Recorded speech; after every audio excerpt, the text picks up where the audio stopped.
nosso YouTube.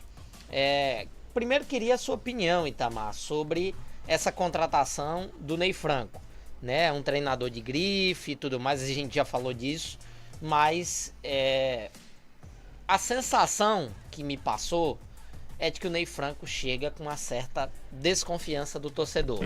Não é porque ele é fraco, porque ele é ruim, não é nada disso, mas porque os últimos trabalhos não foram bons. No CSA e no Joinville. No Joinville, inclusive, ele foi embora sem ganhar nenhum jogo. Né? Agora, Copa do Brasil, ganhou 2 cariocas pelo Flamengo, né? Ganhou um, na verdade, um carioca pelo Flamengo. O Ney era o treinador que levou o Ipatinga para uma semifinal de Copa do Brasil, né? Então, ele tem um currículo legal. Mas fiquei com essa sensação dessa desconfiança do torcedor, Itamar. Torcedor, olha, o Ney, ele é franco, ele não é fraco. Ney Franco, não é Ney Fraco. Ele é um excelente treinador, cara. Ele pode estar... a gente tem que ver os trabalhos da vida inteira. A gente apresenta programa, você apresenta programa há 4, 5 anos, e nem todos os programas que você apresentou foram maravilhosos, né? Sim. Nem todos os textos que eu escrevo para a tribuna, nossa, são excelentes, são bons, até não são nem, alguns são péssimos, né? Porque a gente nem todo dia, nem toda época tá num momento bom e tem problemas. E às vezes o problema não é nem o treinador. Como é modesto. Pois é. E às vezes o problema não é nem o treinador. Às vezes o problema são as circunstâncias do clube. Por exemplo, a gente viu no final da temporada passada a discussão Marquinhos Santos América sobre a questão de que faltou uma estrutura de recuperação para os atletas, por exemplo. Sim. Que prejudicou muito o time. No ABC a gente viu o ABC não achar atacantes, não contratar, e aí prejudicou demais o time que, quando precisava de gols, não tinha quem fizesse. Né? Então não é necessariamente a questão do treinador. O Ney Franco tem um trabalho gigante. Como disse o Rubinho, uma filosofia de jogo, pelo menos era, né? Não acompanhei os últimos trabalhos, porque também as pessoas mudam, como não ganham sempre, mudam também. Né? Mas é uma filosofia mais de jogo mais pra frente, de um jogo de busca e não de um jogo reativo, como teve o Roberto Fonseca aqui no ABC. Né? E é um cara que pode fazer um grande trabalho. Mas aí eu volto ao que eu disse no começo do programa. Não é só o Ney Franco que vai dar ao ABC um grande trabalho. Sim. Ele é um dos caminhos para dar ao ABC um grande trabalho. O ABC tem que contratar direito, com a opinião dele, claro, dentro dos limites, claro, mas contratar certo, no momento certo. Avaliar ao longo da temporada o que é prioridade. Na minha visão está muito clara, a prioridade número 1 é você construir um calendário para o ano que vem, dentro do estadual. E a número 2 é voltar à Série B. Né? Tem a Copa do Nordeste. Olha, tem a Copa do Nordeste, mas se o ABC quiser realmente buscar a Copa do Nordeste, vai ter que contratar muito e contratar do começo. Sim. Não adianta contratar para depois, para jogar, porque aí não vai buscar. É só para perder jogador para o estadual. Então tem que ter esse pensamento. Quer avançar na Copa do Nordeste? Quer? Então construa um elenco para isso. Esse foi um dos erros do ABC nas mãos de Marchiori, por exemplo. Sim. O ABC não sabe, o ABC queria tudo e depois não teve nada. Perdeu o rumo, perdeu o equilíbrio e até agora ainda não achou. Não se até agora não direito. Achou. Então eu aprovo demais a contratação do Ney Franco. Acho um excelente nome, acho um nome que conhece o futebol brasileiro como ninguém, que tem uma filosofia de trabalho legal, um cara inteligente. Espero que não tenha sido a assessoria dele que tenha escrito a carta, mas se foi ele que escreveu, basta você ler a carta para saber que é um cara inteligente, que sabe escrever, que sabe se expressar. Né? Então isso já mostra o nível técnico de quem está vindo. Então o ABC precisa dar a esse cara, nesse nível, a estrutura que um cara desse merece. Sim. Se entregar, a possibilidade, as chances de darem certo são muito grandes. E tem um detalhe, todo mundo lembra do programa, para mim encerrar aqui, todo mundo lembra dos programas que eu venho dizendo aqui. Se o ABC contrata um treinador meia boca, não dura o primeiro clássico. O ABC contratou um treinador de grife, para aguentar bem as ritumbas de qualquer problema que tenha no início de temporada. Até porque nós temos uma eleição domingo. Sim. Quem está contratando esse treinador apoia uma chapa. Se essa chapa não ganha, e aí? E tem isso, né, Ivan? O ABC começa a temporada do ano que vem. Vamos mostrar a arte, por gentileza, de quem inicia a temporada no ABC Futebol Clube em relação a jogadores. O que eu apurei hoje pela manhã, Itamar Sirico, junto com algumas fontes no ABC, e mais de uma fonte, é de que o Pedro Paulo realmente fica no ABC. O Henderson Pode ser que fique também, mas tem proposta para fora do país, inclusive para ser emprestado. Assim como o Henrique Ávila pode estar saindo para o São Luís de Ijuí, do Rio Grande do Sul. Agora, em relação a esses aí, todos são certeza se reapresentarem hoje, assim como o técnico Ney Franco. É um ABC bem pressionado, meu caro Ivan, para 2025, visando as 2 últimas temporadas que foram bem ruins. Queria a sua opinião sobre isso. Sem dúvida, Ícaro, sem dúvida. Além, pegando um gancho aí, depois de tudo isso que Itamar colocou sobre o Ney, e aquilo que você também colocou para o Itamar, da chegada do Ney Franco com uma certa desconfiança por parte da torcida, eu vou confessar a vocês que eu também estou meio que desconfiado com o Ney Franco. Por quê? Apesar da experiência que tem, do que ele já mostrou que tem de conteúdo de qualidade para comandar grandes equipes do futebol do Brasil, como o Rubinho colocou, ele não vem de bons trabalhos, né? Em Santa Catarina, por exemplo, no Joinville, 7 jogos e não conseguiu ganhar um. Tá? Então precisa o Ney Franco mostrar realmente, claro que tendo ele o apoio dos dirigentes, vai ganhar o apoio da torcida, com certeza, se começar a mostrar serviço, se o seu time andar, essa coisa toda. Agora, não vou mentir para você, não, tá? Eu também vejo com uma certa desconfiança, tá? Como também tenho uma desconfiança em relação ao treinador do América, o Leston Júnior, que nos últimos clubes que esteve, também não conseguiu fazer grandes trabalhos. Então vamos aguardar essa relação que o Ícaro, com essa arte feita pela Amandinha, colocou pra gente, mostrando quem é que continua, quem sai, quem tem possibilidade de deixar o clube. Ou seja, é uma expectativa grande. E já começa isso hoje, então eu vou pagar para ver, não vou apostar todas as minhas fichas, nem no Leston, nem muito menos no Ney. Vou primeiro esperar para ver.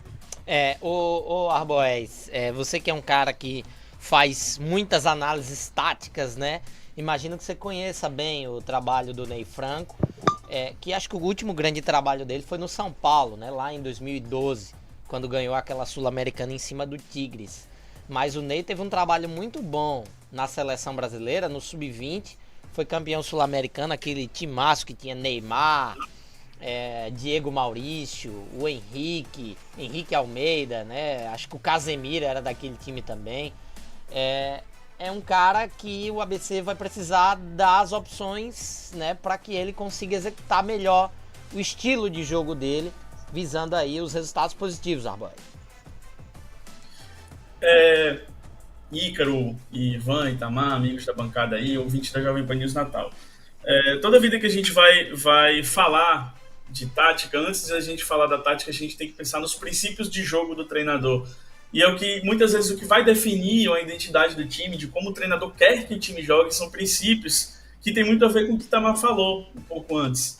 Então, que é o quê? É um treinador que gosta mais de ter a posse, é um treinador que gosta que o time dele seja aquele time que vai propor o jogo, e isso tem uma identificação com a cultura do ABC, com a cultura de estilo de jogo, de princípio de jogo no ABC.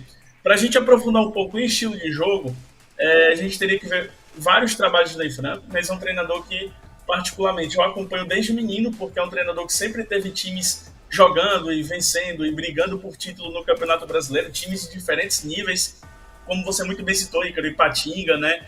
O São Paulo, com quem o time conquistou um ótimo desempenho, e os problemas posteriores foram de relação, mas claro, algo que aconteceu há 13 anos atrás. Mas é um treinador que eu vejo como sendo muito adaptativo à característica dos jogadores. Por exemplo, o Leston Júnior tem algumas coisas na parte, algumas características na parte tática dele que você vê se mantendo de time para time. Por exemplo, a marcação do Leston Júnior é sempre por zona, em quase todos os times em que ele trabalha, porque é uma preferência. Mas cada time vai dar um contexto diferente para o jogador. E eu vejo no Ney Franco um tipo de treinador que se adapta muito ao contexto em que ele chega. Sim. E os treinadores que fizeram isso no ABC tiveram um pouco mais de êxito, como, por exemplo, o Roberto Fonseca. O problema maior do ABC quando eu estou chegando é a defesa. Eu vou arrumar a defesa e depois eu penso no que eu quero para o ataque. E aí ele conseguiu fazer um bom trabalho no sentido defensivo ali, de fechar a peneira que existia na defesa do ABC. Então acredito no Ney Franco nesse sentido. A questão é, como o Ivan disse, os últimos trabalhos dele não foram muito bons, mas que pese o time do Joinville era muito ruim. Assim, eu não acompanhei nada. Depois que eu fui dar uma olhada, né, se vocês forem atrás de ver jogos do Joinville, vocês vão ver que o time era muito ruim. Não é só uma questão do time não estar bem treinado ou não, porque isso é difícil de avaliar. Mas tecnicamente um time claramente mal montado. Então, assim, que pese isso também. Eu acredito tanto no Ney Franco quanto no Leston, mas vou destacar uma coisa bem legal, uma curiosidade bem interessante. Em 2012, quando ele teve problemas no São Paulo, ali uma treta bem grande com o Rogério Ceni, Eu lembro. ele afastou alguns jogadores. Não lembro se por indisciplina, se por algum motivo técnico mesmo, um desses jogadores era o Alisson. E aí eu até publiquei sobre isso nessa memória. Pô, o Alisson já foi afastado no São Paulo pelo Ney Franco.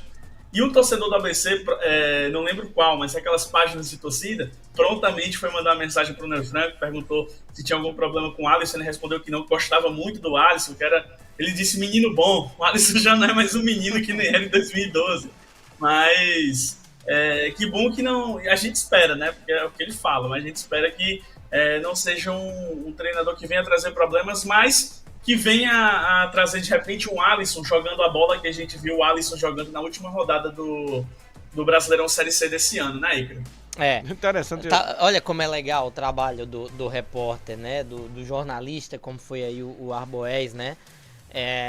Eu não lembrava disso do Alisson e realmente, né, muitos caras casca grossa foram afastados na época, né? O Cortez, né? Luiz Eduardo, João Felipe e o próprio Alisson na época, né? Além do Fabrício. Eu acho que o Cortez e o Luiz Eduardo vieram junto com o Alisson, passaram pelo Botafogo. Né? Pois é. Os caras já eram colegas, entendeu? Exato, né? O interessante, Arboés, de comentar sobre o que você falou, né? E complementa o que eu digo e eu vou acrescentar uma coisa. Eu não sei se você assistiu Ponte Preta Esporte, Série B agora. O Sport deu um vareio pra cima da Ponte Preta. O João Brigatti é um treinador ruim? Não é um treinador ruim. Cara, mas a Ponte Preta é horrorosa. Tanto que já tá rebaixado. Pô, a Ponte Preta levou um passeio do tamanho do mundo. E João Brigatti, coitado, cara. Eu fiquei com muita pena dele, cara. Toda vez que filmava o cara tava desolado. Desolado. Então, assim, João Brigatti é treinador ruim? Não é. Não é um maravilhoso treinador, um grande, um brilhante. Mas não é. Agora, quando você não tem o material, gente, fica difícil. Muito difícil. E aí a gente tá vendo a lista dos nomes, Tamar. Me preocupa ainda o fato do ABC não ter nenhum meia. Não tem. Né? Não tem nenhum meia. Nem a seleção brasileira. Tá difícil. Né? Tá difícil. Esse elenco que começa o ABC aí... A seleção brasileira não tem nenhum time. Calma, Ivan, calma. Você tá muito afobado. Mas, Ivan... Desses caras que tem contrato aí pra 2025, você tá vendo a arte feita pela nossa querida Amanda Vieira. Pronto, as alas prontas e um goleiro. Mas o nosso programa hoje está sendo operado pela Ranile Maria, nossa querida Ranile, que está hoje no lugar do Ricardo Santos, que está de férias. Assim, Ricardo Santos está de férias, você não vê Ricardo Santos. Você olha, tá Amanda. Depois você olha, tá Ranile. Eu digo, que é isso? E aí, Ivan, esse time do ABC que começa a temporada? Eu também digo que tenho desconfiança, tá? Tenho desconfiança porque esses caras que aí estão foi um sofrimento, né? A temporada inteira para se manter na Série C foi uma luta titânica. Né? Mas, como bem coloca o Itamar, tá faltando ali aquele chamado homem para abastecer, para municiar os atacantes, ainda não tem, mas é como diz o Itamar, não só o ABC, né? A América não tem, o que mais? Seleção brasileira não tem, grandes clubes de futebol no Brasil não tem esse cara, né? Mas é aquela história, Real Madrid foi o que buscar tem pro momento. Real Madrid pegou Modric, que tava pra se aposentar e disse, Modric, não vá não pelas caridades, fica aqui. Difícil ter um 10 hoje. Mas então é essa coisa, é o que temos pro momento, então é trabalhar com o que se tem, tá certo? Agora, sempre observando o mercado, a gente sabe que as dificuldades, até porque, como sempre coloco o Itamar e o Ícaro também tem dito isso ultimamente, o que vai ser do ABC para 2025 vai depender muito do que acontecerá no próximo domingo na eleição do time do povo. né?